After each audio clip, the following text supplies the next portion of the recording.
opening lines of his book, Inconvenient Indian, a curious account of native people in North America, Thomas King, in speaking about the Indians of North America, as it parallels Hawaiians of Hawaii Island of the Hawaiian Kingdom, declares the following. Land, if you understand nothing else about the history of Indians in North America, you need to understand that the question that really matters is the question of land. Land has always been a defining element of Aboriginal culture. Land contains the languages, the stories, and the history of a people. It provides water, air, shelter, and food. Land participates in the ceremonies and the songs. And land is home, not in an abstract way. The Blackfoot in Alberta live in the shadow of Minastiko, or Chief Mountain. The mountain is a special place for the Blackfoot, and friends on the reserve at Standoff have told me more than once that as long as they can see the mountain, know they are home. For non-natives, land is primarily a commodity, something that has value for what you can take from it or what you can get for it.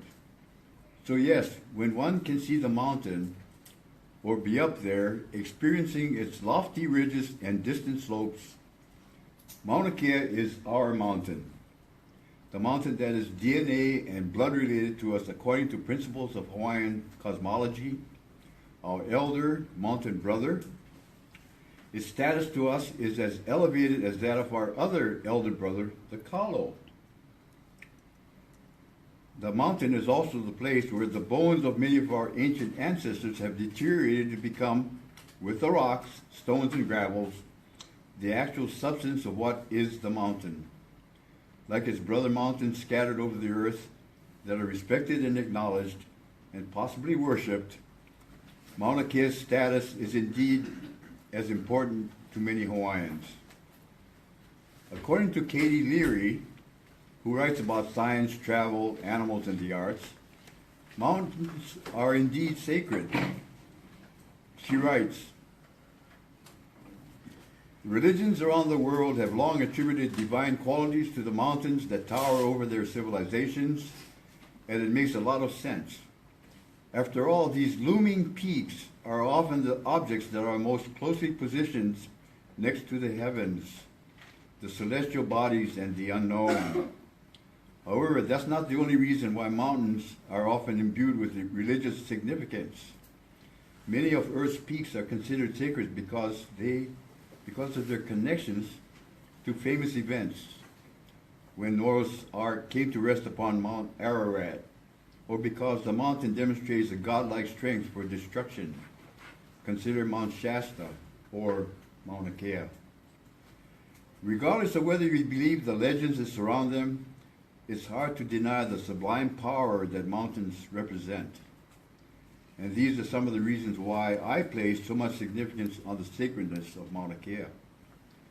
The tsunami of persons, Hawaiian and non-Hawaiian, who feel similarly, make Mauna Kea the globally regarded sacred mountain that it is, just as Kailash, Fuji, Shasta, Kilimanjaro, Aconcagua, or Denali are. I wanted to open with this. I wrote this in conjunction with my testimony on the contested case hearing that has just been completed for the 30-meter telescope on Mauna Kea. And so at this point we're going to show a couple of videos that will sort of round out your perspectives and knowledge of what's happening there. And then we're going to go into other stuff like that little thingy I got up there. Awesome. There you go.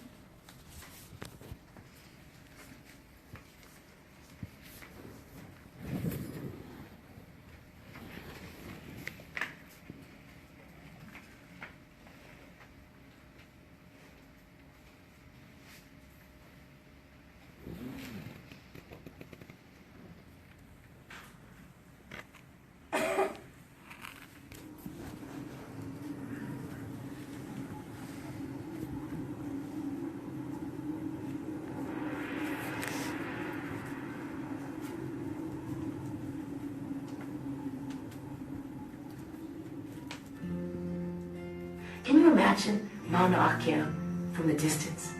You know you're going there. It's the first thing that our people see in the vast expanse of open ocean.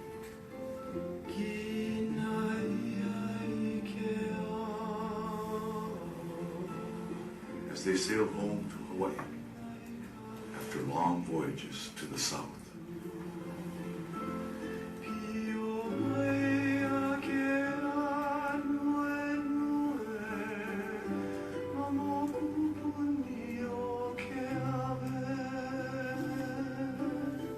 Approaching the island, they see the familiar peak, white with snow.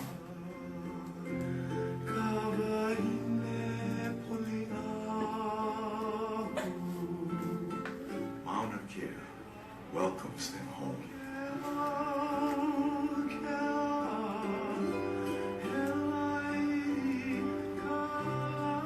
Our majestic mountain.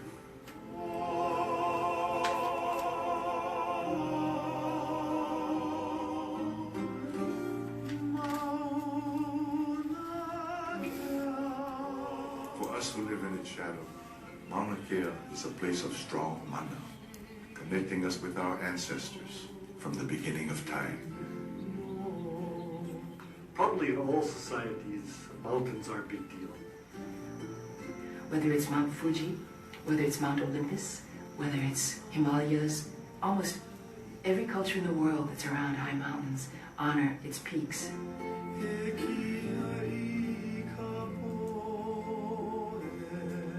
Mauna Kea is the Mauna Nui. It's the highest place in probably the entire Polynesian world. And this is the Papa Mountain, the grandparents' mountain, king of all mountains.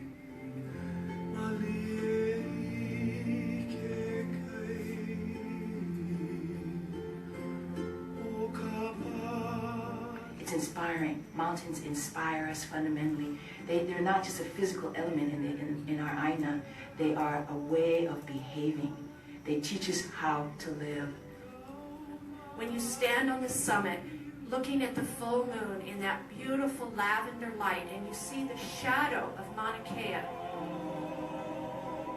that is one of the most beautiful experiences, to be there for sunset, for sunrise.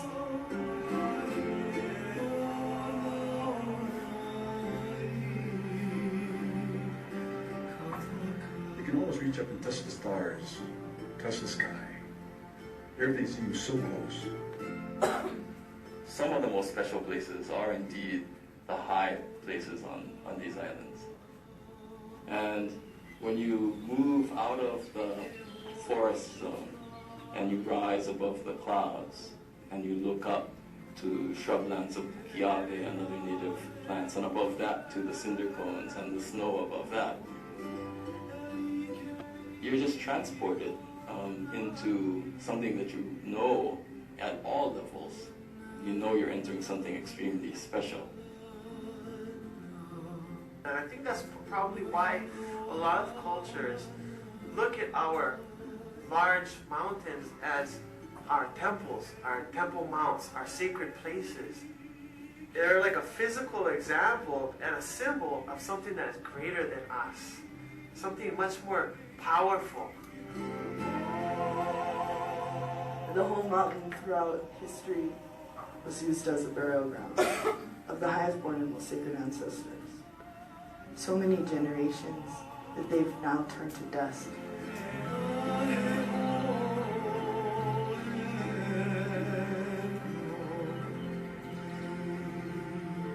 Mauna Kea is the firstborn to us. That's where our roots start. That's where our island begins. That's where the first rain from Wakia hits, is our mountain. That's where the first sunlight that rises every morning hits. That mountain is the first for everything we have.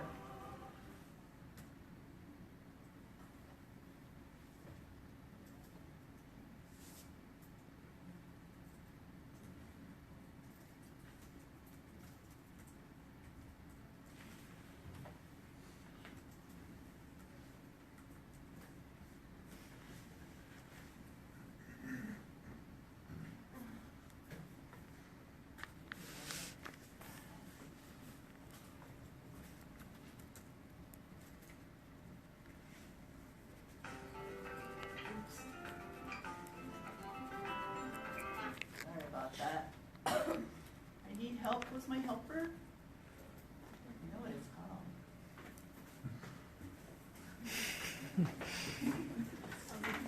Sit closer. It's for the YouTube. It's Mauna Kea PBS.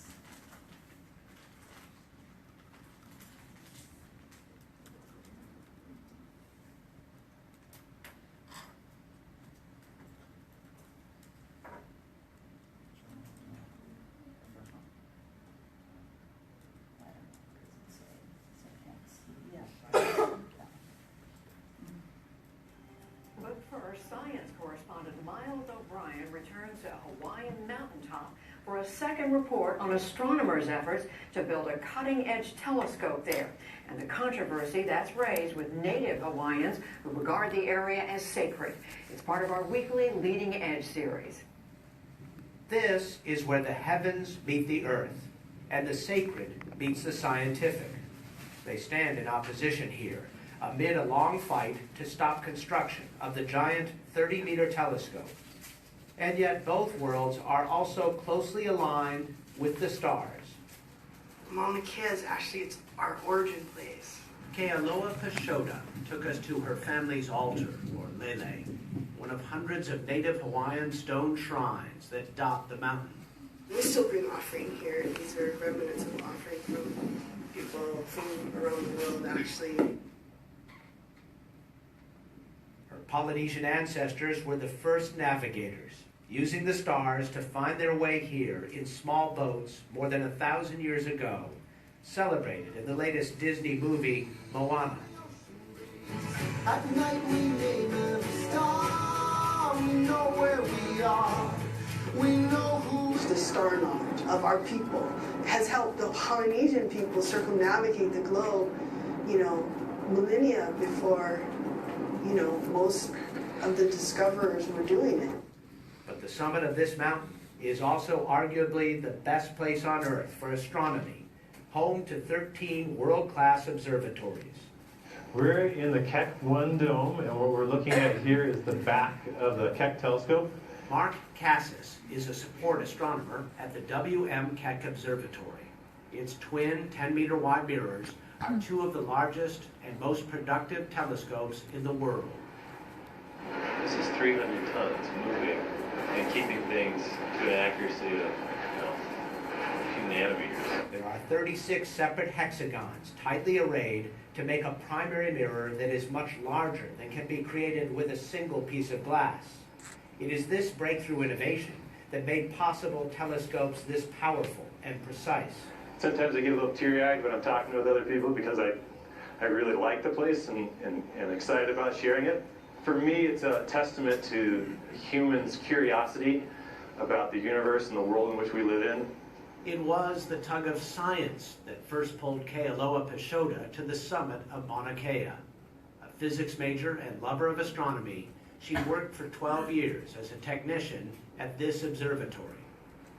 When I began to see the landscape being taken over, and that's when I realized, whoa, this is no longer, man operating in a natural landscape. It's man dominating the natural landscape, and that's where it started to shift for me personally. Is when I started to say, hey, we're all, astronomy is great and all, but what about all these other things? From an astronomer's perspective, Mauna Kea is the perfect place. At 14,000 feet, the telescopes sit in very dry air, above 40% of the atmosphere. Steady, non-turbulent trade winds blow across the Pacific and up the gradual slope of this extinct cinder cone volcano. This is the cream of the crop right here at the Mauna Kea. Nobody can top this. This is the best place in the world to do astronomy. And astronomers have tested other places in the past and currently, and they found that, again, that Mauna Kea is just one of the premier sites to do astronomy in the world. First light for the Keck telescopes came nearly 25 years ago. They have steadily improved them with various unique cameras and sensors ever since. And starting in 1999, the most significant technological leap of all, adaptive optics. It's a conformable mirror that corrects for the distortion created by the atmosphere that makes stars twinkle. Peter Wazinowicz is Keck's optical systems manager. In order to correct for the turbulence of the Earth's atmosphere, we basically use a source outside the atmosphere. At first, they would point the telescope at a known star and continually adjust the correction based on how it was distorted. 1,000 times a second or so, we're changing the shape of that mirror to get the ideal star image back. So that star then allows us to look at objects which are much more complex, like a galaxy. Those guide stars are not always in view, so in 2004, they started using powerful lasers to create points of light in the atmosphere to determine how it is shimmering. You know, you're a little blurry right now. I correct with my glasses, and I got to do that 1,000 different settings, in a second. Take a look at these Keck images of Neptune. On the left, no adaptive optics used. In the middle, first generation AO. And on the right, the state of the art.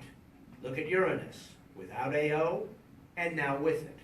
Adaptive optics offers a 100-fold increase in detail. The only thing better is to get above the atmosphere with a space-based telescope. But their size is limited by narrow constraints. Hubble's mirror is only 2.4 meters, or just shy of 8 feet wide. As a help, Hubble and Keck have worked in concert to help create a golden age of astronomy. Our whole understanding of the universe has changed dramatically.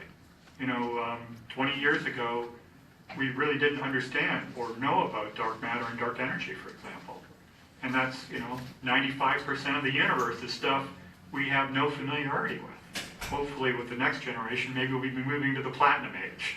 Astronomers say the next generation observatory they hope to add to the celestial orchestra here, the 30-meter telescope, will offer a 100-fold increase in power over Keck. So we want to see the very first stars. The price you pay is they're very faint, so you need a very large mirror to collect enough light to be able to analyze what these objects are. Ed Stone is executive director of the TMT International Observatory. They have designed a telescope with 492 hexagon segments in its primary mirror. TMT will be able to make images of these very distant objects, and by looking at the colors, we'll be able to tell how well they're rotating, how they're evolving to create the galaxies we see today. If we can find an atmosphere that says this place has had microbial life, that would be fantastic. Native Hawaiian opponents of the TMT successfully argued the project did not get the proper approvals for its building permit, so the Hawaiian Supreme Court revoked it. TMT has started over, but also forged a Plan B, an alternate site in the Canary Islands. But for many Native Hawaiians, there is no place else. There are 93 world-class astronomical centers around the world. There's no place where our ceremonies like this can be done. Kealoha Pashota took me to the proposed site of the TMT. The 9-acre footprint of the observatory sits in an area known as the Ring of Shrines. We don't want any more desecration to occur. So enough is enough, from your view. And you're a person who loves astronomy and has worked here.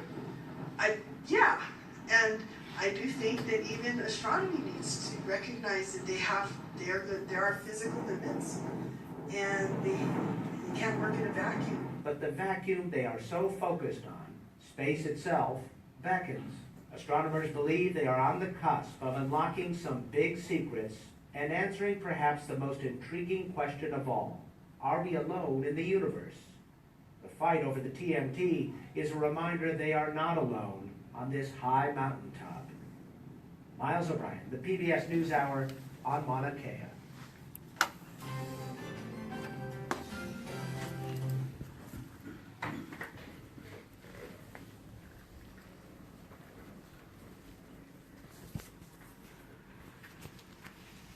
Has anybody figured out what I was trying to tell you all here? Yet? You didn't hear some of these magic terms on the videos and all that, well, okay.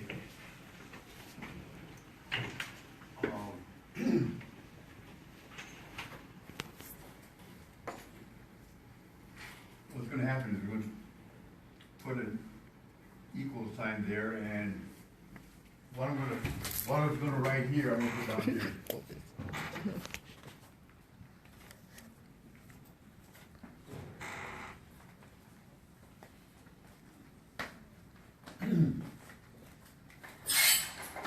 Thank you. Okay. CUA stands for Conservation District Use Application. By filing one of these, one starts the process. CDUP is a Conservation District Use Permit. So if you have this permit, and with that permit, because now you can build something, but you don't have a place to put it yet. So you need a sublease.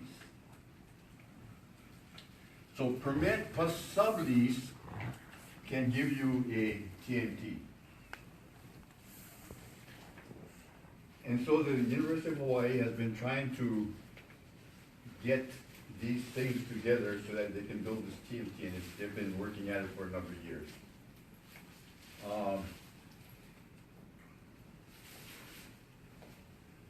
You guys have heard about native rights and sacredness and stuff like that, which also becomes part of this equation, but I'm not going to write it down. However, I have written down 2 CCHs. What is a CCH? A CCH is a contested case hearing. Okay? So what happened with the TMT is that the university filed an application. We asked for a contested case hearing, but instead of giving us a contested case hearing, with what has happened historically, what the Board of Land and Natural Resources did was they issued a permit, and then they gave us a contested case hearing. And so we appealed to the Hawaii Supreme Court. The Supreme Court said, you can't do that. If these guys ask for a contested case hearing, you gotta give them this contested case hearing before you can do this other thing. In other words, you do the contested case hearing, and the findings from that then allows you to then do the permit. And so the Supreme Court said no permit.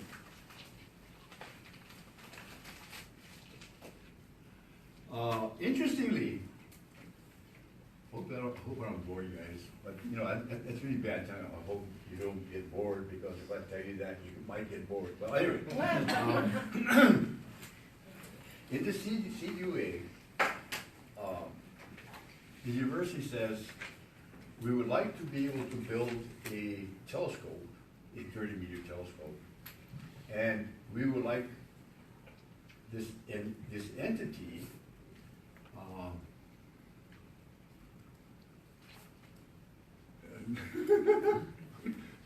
we have lines all over the place. This would be the TMT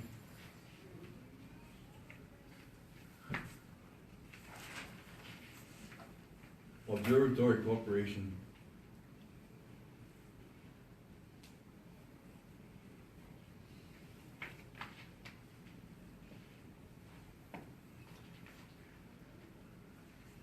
The TMT Observatory Corporation would be the third-party beneficiary.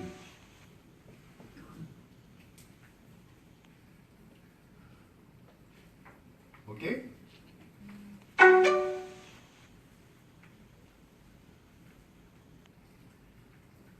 Not too long after this happened, but before we got rid of that,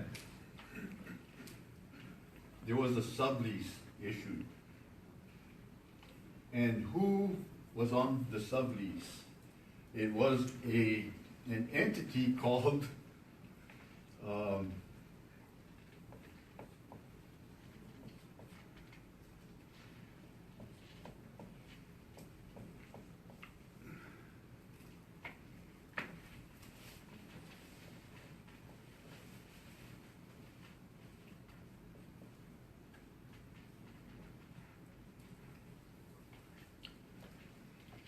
TMT International Observatory LLC.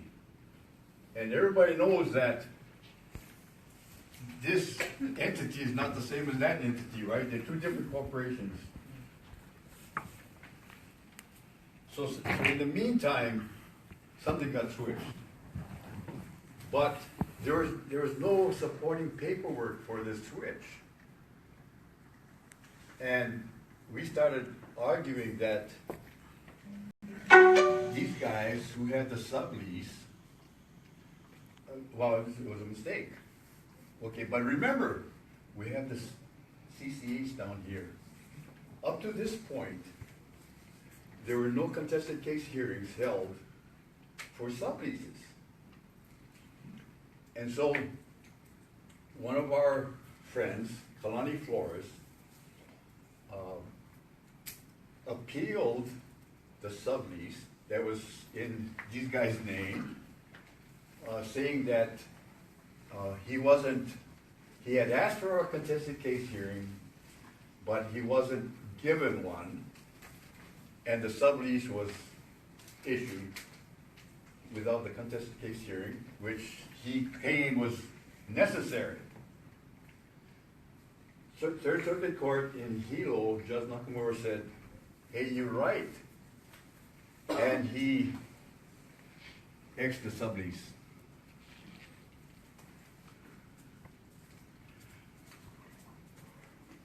And then an interesting thing happened.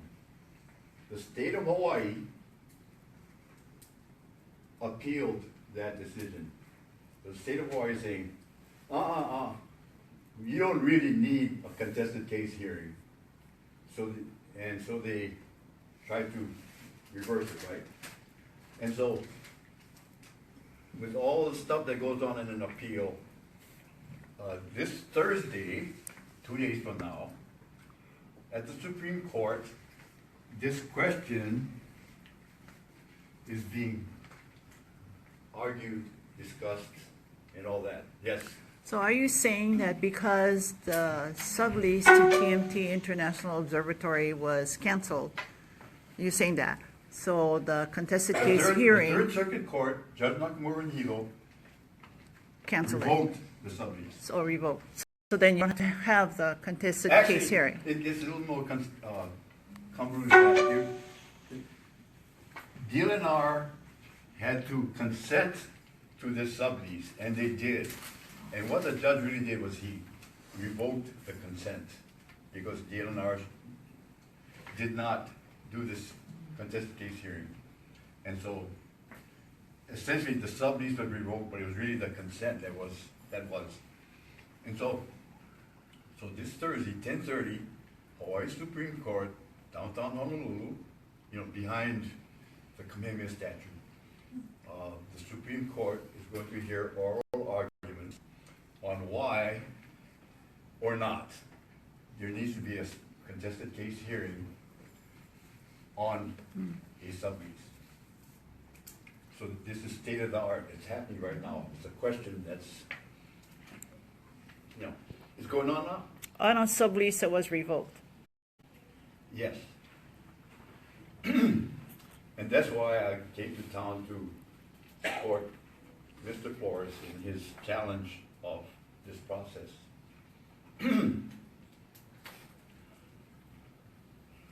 Okay, remember, this CUP was revoked also. So this is another Supreme Court case, but it happened about 3 years ago.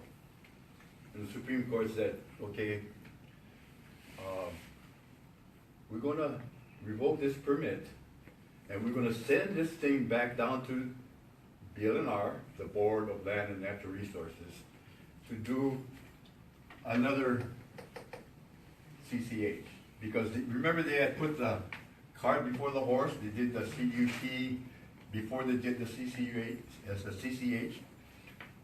And so the Supreme Court said, oh, you guys gotta go back and do the CCH before you can do that.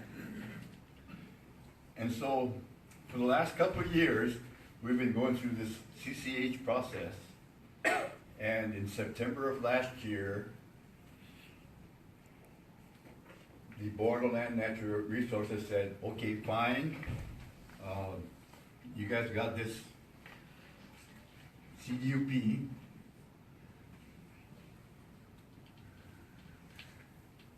And this time it's CUP in the second permit. And because we don't agree with the Board of Land Natural Resources, we are appealing the big appeal. So we're appealing that, and about 2 weeks ago, the opening brief was, the deadline for filing the opening brief was on, and right now the university has a month to answer, and then hopefully in a month or 2 or 3 or whatever the court decides, then there'll be another argument on this. So, in a nutshell, this is what the litigation on the TMT is looking like. Yes. I just need clarification. There is no permit at this time. There is no permit at this time. Is there building? Well, no. Okay, this is permit 1. The Supreme Court revoked it.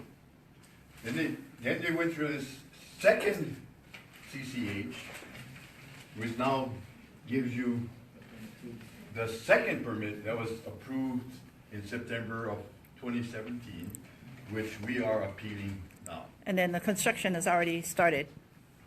No. Okay, just checking. Remember, you need the CUP and the sublease, right?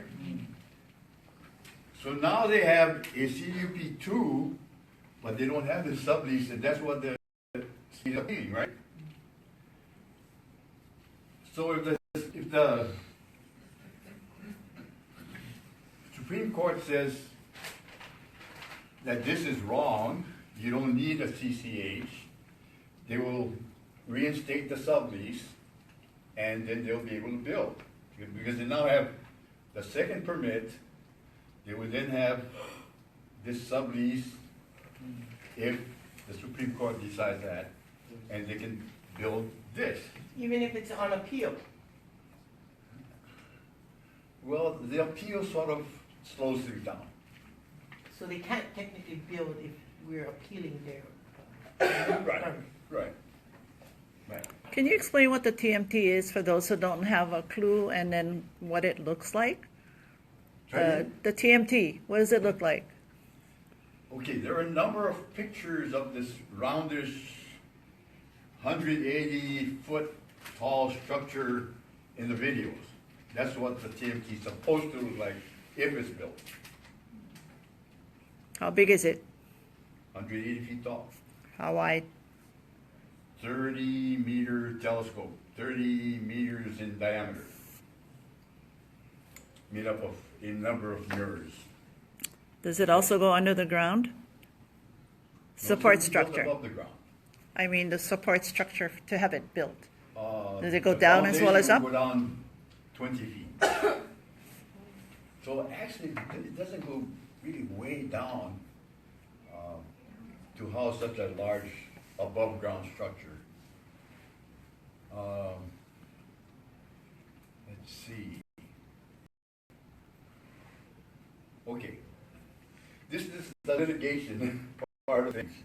But this is not a simple kind of thing because there are other things going on. I'm going to take this down now. The PBS little video that we watched talked about sacred versus science. You want to comment on that? Also, yes. What's the big push? I know there's a lot of observatories there. What's the big push for this one? And there's so many other mountains in the world. Is it because of the weather conditions? What is it? And I don't understand why UH, out of all people, why would they push it if they're a college that represents Hawaii? So shouldn't they know all these different things about Hawaii?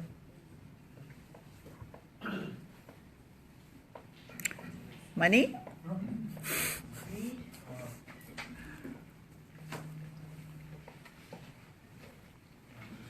For years, their thing was the TNT largest scope in the world. Okay? We're going to do the biggest, the best, the whatever. Okay, remember, what's the diameter of the TNT? 30 meters. 30 meters.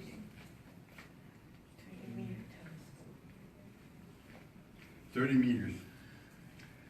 But what they didn't tell us is that the Europeans were designing and getting ready to build the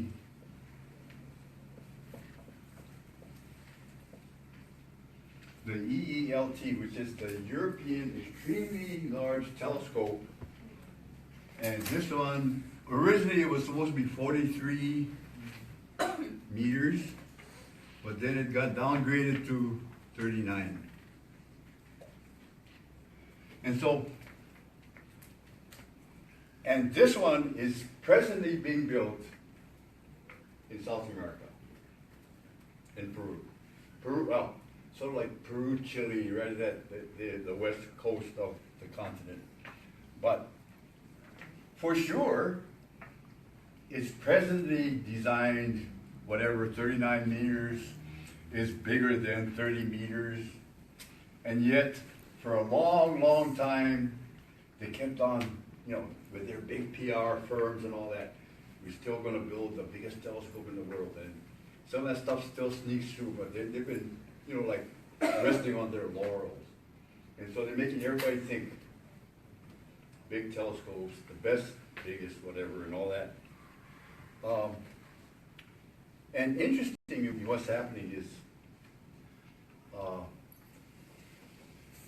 part of the so-called rent that they're supposed to pay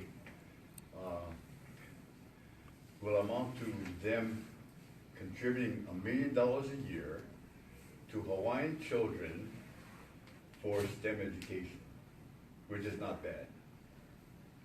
Okay? The only problem is, instead of being open to all comers, we have had a few students, graduate students, for instance, in the university systems, who have applied for these grants, these educational grants, who have been refused because they're anti-TMT.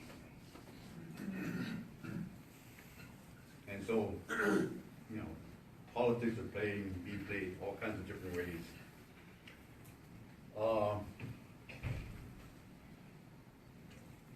Okay, so now what happens?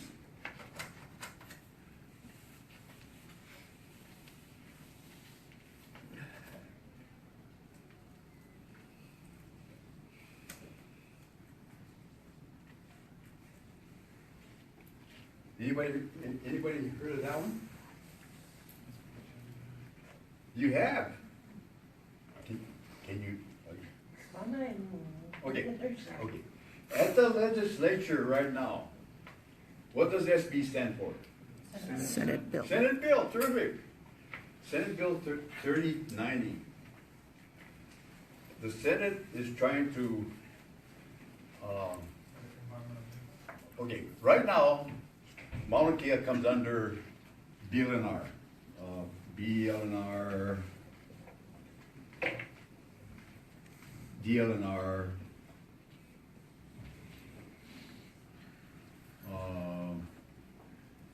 who appoints the board the governor does. These guys now,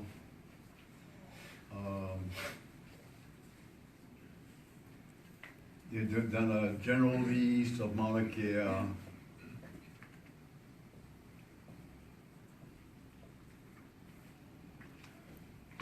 To the university, who has been subleasing parcels out to corporate observatories, national observatories, and all that for, in most cases, $1 a year, but in at least one case, not even $1 a year. And the astronomers have been saying, well, there have been some astronomers who are saying, the sublease you guys give us for $1 a year ain't worth it. And so, you know, some people like us, we get a little excited and a little perturbed and stuff like that, that the right to build these multi-million-dollar instruments on our mountain are considered not even worth $1 a year.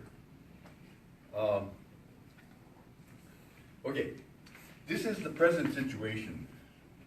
So what does SB 3090 do? It creates an authority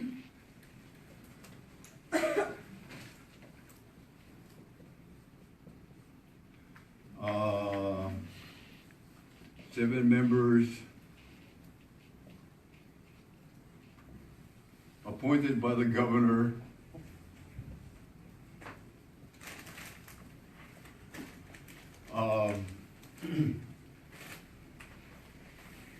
And they want to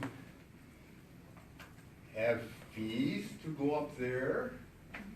They want the tourists to go up there. They want to do public trams up the mountain. They want to do all this stuff. They want to commercialize the mountain.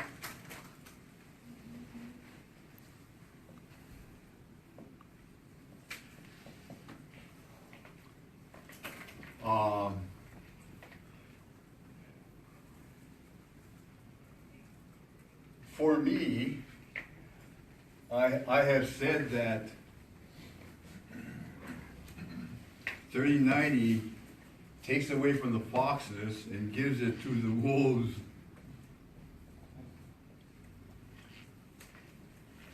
So right now you have Senator Kai Kahele, who is the chair of the Higher Education Committee of the Senate, who's running around the state pushing Senate Bill 3090. And I gotta tell you guys that he is also a liar, because actually in the beginning he tried working with us. I don't know if you guys know about a process called the Alii process. It's sort of a Hawaiian-ish kind of resolution kind of process. Anyway, this process is based on consensus. In other words, if you don't get 100% consensus, you don't have a position and you don't do anything. But regardless of non-consensus, this senator has been going around pushing this bill that we did not approve of, no consensus, and has even publicly said that we are supportive when we are really still in opposition. So you have this kind of stuff going on in the legislature.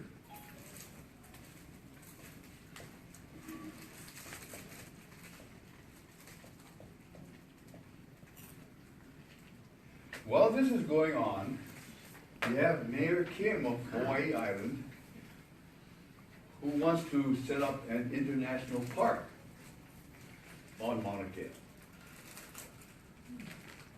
Like an international peace park. And in his corner, Mayor Kim wants the TMT. In other words, the TMT is part of his plan. So basically speaking, you have all these different things going on concurrently, and some of them, conflict with each other and all that. And I think I'm going to stop right here, because I think that gives you enough ideas and stuff to think about and all that, and to be able to ask questions. So, question answer time. I don't know, did I get a good enough answer for you? Sort of. That means no. Okay, ask me the question again.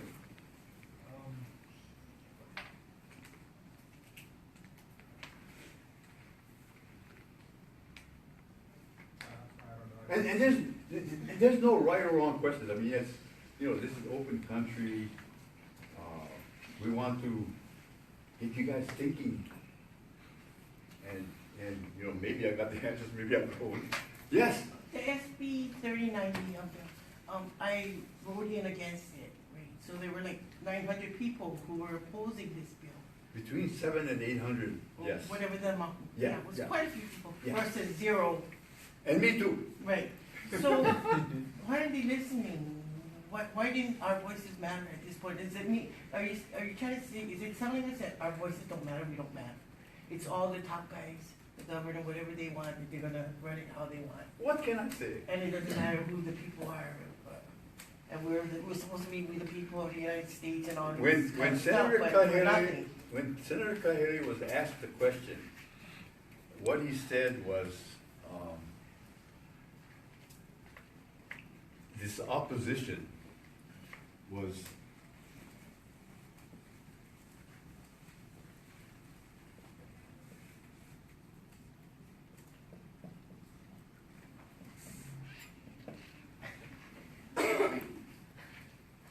I don't know if it answers your question, but that was his response. To his goal. It's not constructive. So 700, 800 people in opposition, nothing constructive came through that, and we're going to plow ahead.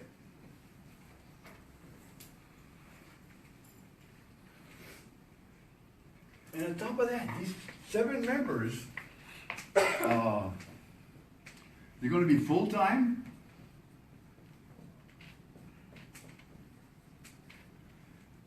And they're going to be paid. I don't know what they're going to do. 40 hours a week or whatever they're going to work on the mountain. What the hell are they going to do for all this time to get paid? I mean, so they're going to get paid, I don't know, $30,000, $40,000 a year each. Our tax dollars. I mean, maybe we can raise taxes again. That seems to be the thing in the state now is we do these big budget items and then we're going to whack the people with the taxes. So, full-time and paid, these people, and they don't even have qualifications. But the governor gets the point. But they do come from tourists.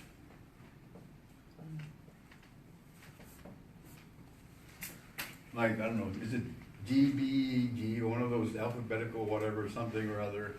1 or 2 have to have business backgrounds. 1 environmentalist.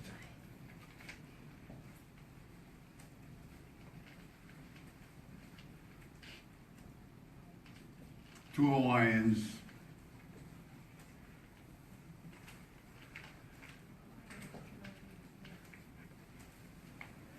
One, 2, 3, 4, 5, and then 2 more. But there's no specific qualifications. And 4 of them have to live on Hawaii Island.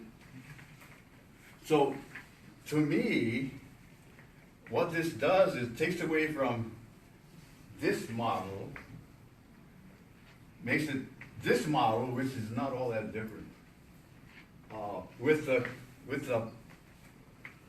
possibilities of commercializing the mountain more than it is now. What does the governor have to say about TNT? He likes it. And you can't blame them. I mean, it's a political kind of thing. Every time they do a picture from the Kex, for instance, Kex in Hawaii, Hawaii State, Hawaii's pro-astronomy. We're at the cutting edge of science. And it brings in money. Yeah, it brings in money.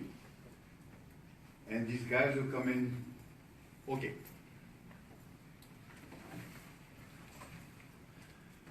Part of the university system, a sector of it is called IFA.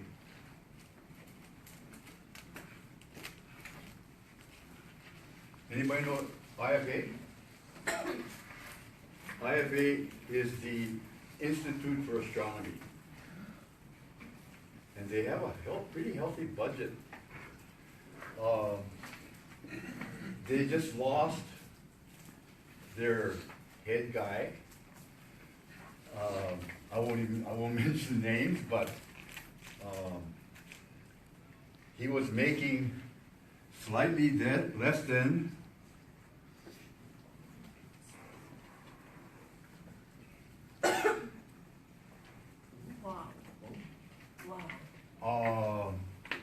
among other things, he had working for him 50 mostly PhD astronomers,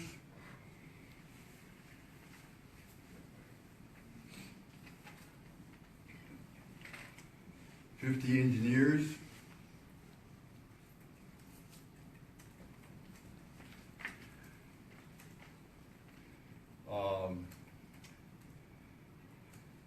total employees in his thing, I think was close to 270, you know, secretaries and what else we got. These are big buck guys. And now they're saying, okay, we're gonna try to make our Hawaiian kids astronomers. I think that's great.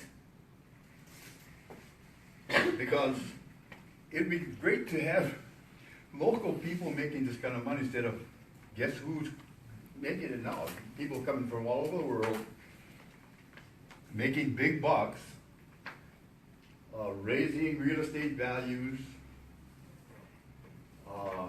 creating pressure on our infrastructure, on our schools, our highways, you name it, whatever. And we get to support all of this. Somebody said not too long ago that the university's bill for the TMT was $6 million. They, for the contested case hearing, for instance, they got one of the more popular, one of the biggest law firms in the state, Carl Smith and Ball, who don't charge peanuts. Well, us guys are a bunch of, well, even though some, you know, I have a law background and all that, but we're still not lawyers, and we're up there, you know, fighting it out with these highly paid guys, and we're holding our own. Enough to that, in the second appeal, I feel that we have at least a 50-50 chance of winning, maybe even a little better than that, because they really screwed the contested case by making so many mistakes. So this is big bucks, and you guys are paying for it. So why would the University of Hawaii do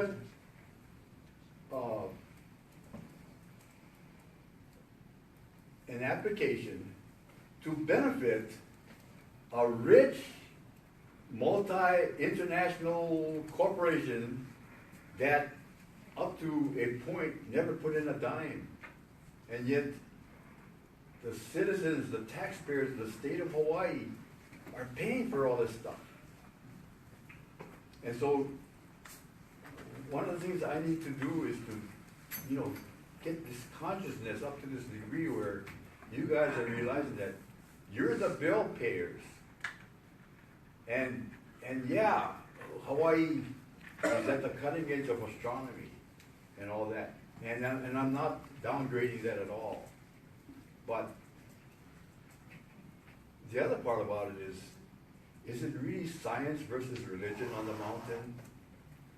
Because what is happening is the university has been playing king of the mountain. We're the big guys on the mountain. We get to make the rules. We get to break the rules. We need to do all these kinds of things. And the people are saying, hey, we're not going to let you guys do it. And that's why we're challenging them at every stage of the game. Ask me some more questions. I have one more question. So you say it's a state-of-the-art TMT, and they have, I was reading, from 1967, they built all the other ones. Yeah, and some of them they built without permits. Right. So After they built them, then they went and got the permits. why don't they just get rid of those that are much older and just take that space there? Because even that space, aren't they just gonna give it back to Hawaii in 2033? Well, you got a good question. Okay, but what you did have to talk about is, do these old machines become obsolete? And yes, they do, but even though they're sort of not cutting edge, they're still usable. And I believe, for instance, the students in the universities of the state of Hawaii should be able to use these things. If they're usable, why not? You know, all that kind of stuff. The other thing is, most of these old instruments are at the top of the mountain, which is supposedly the most sacred part of the mountain. And so one of the things they're saying is, well, we're going to not build at the top of the mountain because we're going to respect you guys and your sacredness for that part of the mountain. We're going to build it down here. And I don't know if you got that one figured out, but the answer to that is there is no room to build these big guys at the top of the mountain. To build the two keks, they had to take off almost 40 feet of the top of this one pool where they're built now. So they had to knock the whole top off and put their two keks in. They'd have to do a lot to put the TMT in. So that's why they're really building it where they want to at the moment, away from the top of the mountain, but its footprint would be lots bigger than any older site that's being, reused. Does that make sense? Yes. Why are you opposed to TMT?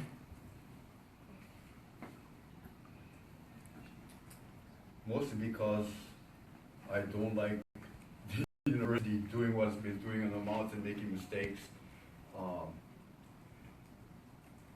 making rules, breaking rules, all of this kind of stuff. I sort of don't like people playing king of the mountain and all the stuff that goes on with that. Well, basically speaking, another way to look at this thing is that the university is trying to bend the rules on the mountain, and we're the guys who try to keep them honest. And yet, in their PR, they're trying to make us look like the bad guys. So, we can argue this thing back and forth and all that, but it's a PR battle up on the mountain. Yes? What does the mountain want? Good question. Excellent question. In the first contested case hearing, the case florist Ohana,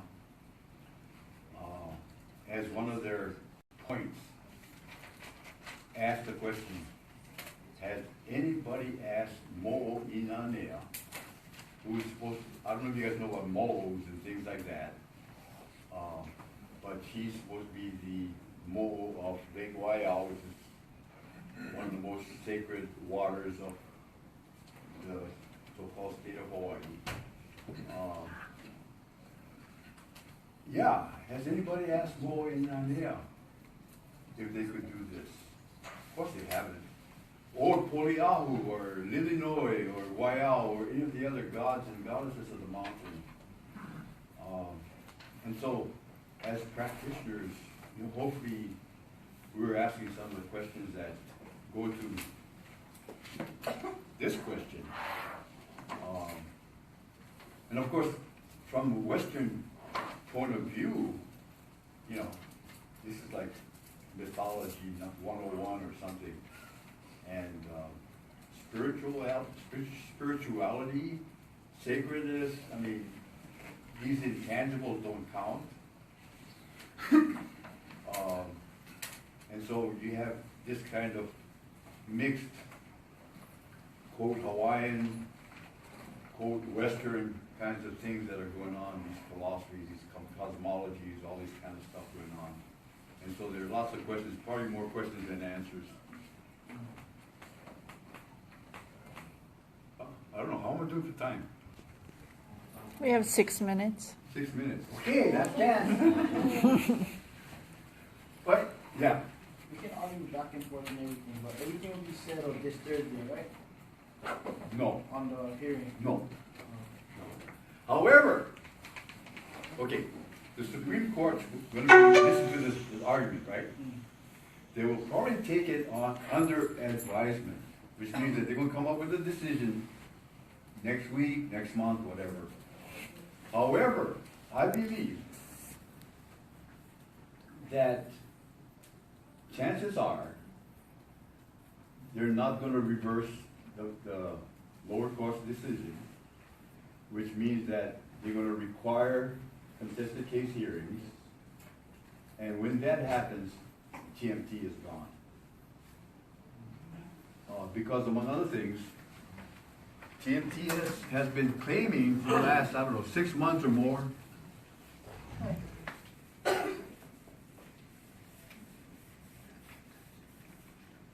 that construction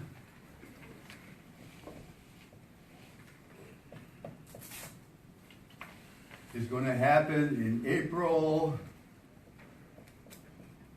2018,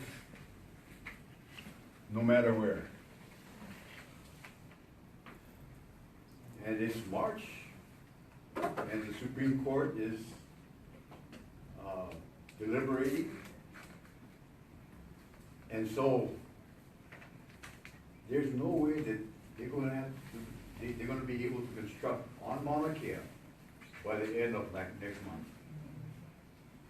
But they've been known to change their story, so we don't really know. I mean, they're moving target. And so, but April is one of their deadlines.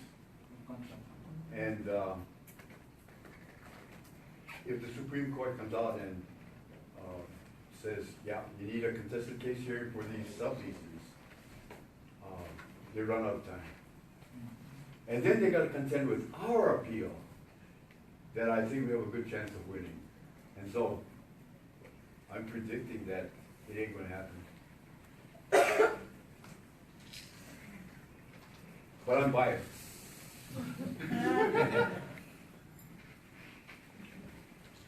Okay? You guys good? Any more questions? Final words? It's been fun. Thank you. Thank you.